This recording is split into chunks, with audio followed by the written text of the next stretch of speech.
My vision for the Latino community when it comes to financial power is that we go from consumers to owners.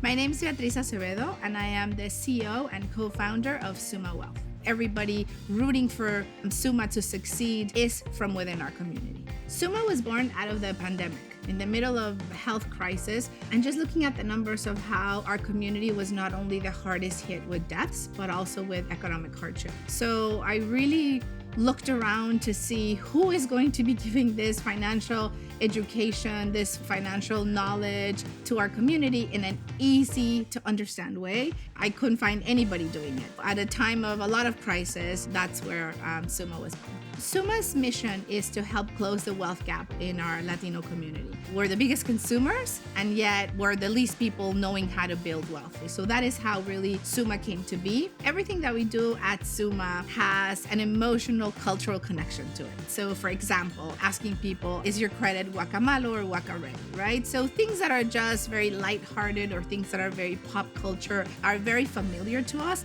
Economic power is really, really critical for our community. It's not enough to just be represented in numbers if we don't have that economic power. Unfortunately, none of us grow up really having this conversation at our dinner table. Our parents, our grandparents never spoke about money. Our hope is doing it through youth, because we feel like if we empower youth, which are those navigators and influencers in their families and communities, they'll help their older family members, but they'll also help the next generation, whether as tios and tias or as parents themselves. And we're very, very hopeful that in one generation, we can really move the needle in closing the wealth gap.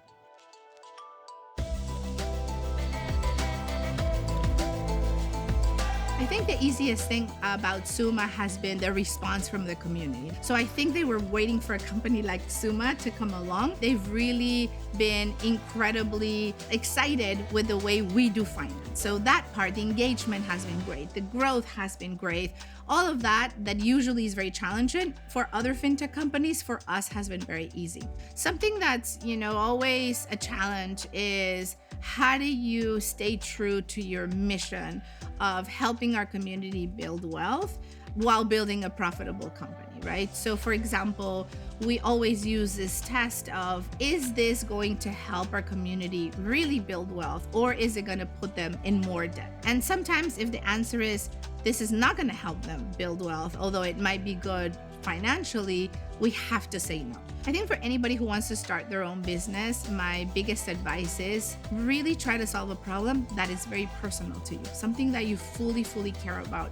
And that's where you're going to be the most successful. So the money will come, but make sure that what you do and what you build, you're passionate about, and you're solving for something that is a pain point personally to you that you can contribute to the world and to our community.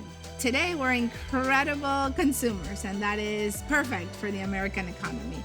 But we need to change our mindset, particularly with the younger generations, to start thinking of ourselves as shareholders. Even when we think about giving a gift to a young kid in our family, maybe consider buying fractional shares from a company that they already love. With that mentality, a lot of things are going to change in our community.